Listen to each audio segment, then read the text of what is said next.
It was a while back. I read this interview with you in Empire Magazine. It was you and Simon Pegg. And Edgar Wright. Yeah, and Edgar Wright. And you were talking about how what you hoped is that Lucas would sort of turn Star Wars over to his fans. And we've been talking about JJ. He did. And he did exactly that. And Pegg's involved. Yeah. Like, that's the weirder thing. It's like we were three dudes who just like Star Wars talking in that article. And then years later, one of us is like, well, I actually work on Star Wars now. That's Pegg. Yeah. Conversations like this are the future of cinema. Like, because it used to be only certain people got to make the movies and stuff. But now, as we see, I spoke to Dave Filoni from Rebels. Yeah. While I was here for this show Geeking Out that I'm doing.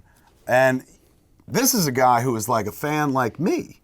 It's like just a guy who loves Star Wars and maybe followed it a little too closely, like the way I did. But like in my world, I just turn that into jokes for my movies and stuff. He literally aggregated into... He's making it. Even more so, he explained like the prequels to me in such a way where I'm like, dude, I'm literally going home rewatching the prequels because you just gave me a prism through which to watch those movies where like I've never seen them that way. And I'm not one of those people. It's like, I hate the prequels. I like the prequels.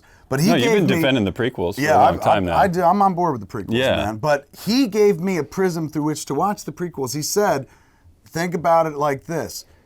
All those movies are about the failure of the Jedi. Like the Jedi, you know, everyone thinks they're perfect, everyone thinks they'll protect us.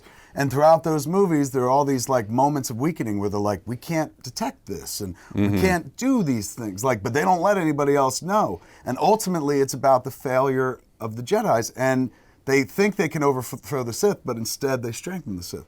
So what happens is the next generation, Luke, Leia, and Han, they become the heroes that the previous generation couldn't be. And the way he explained it, man, I was like, I almost rolled a tear. This madcap Lucas cat and all his friends have been creating dreamers simply by making their stories and stuff, putting them up there for a bunch of kids who like soaked them up as children and now even continue to soak them up as adults, but started them as storytellers and dreamers. You know, it's like suddenly because of Star Wars, you got a bunch of people, like Dave being one of them, man. His whole career is predicated on a movie that he saw when he was a child. That's how powerful that was. It built a life for him. He didn't know what he was going to do as an adult. And yours is too, man. Predicated on Star Wars. Like honestly, I like without referencing, you know, the Death Star contractors and stuff in the first movie. I don't know. Like that's the thing that most people talk about when they talk about Clerks. We really attached to that when we saw Clerks. It's just like, this is like us. I was lucky enough that we got to do something that everybody did in real life, but we got to do it in a movie first, and that gives you bragging rights. Because most people are like, oh, it was in a movie, that's from that movie.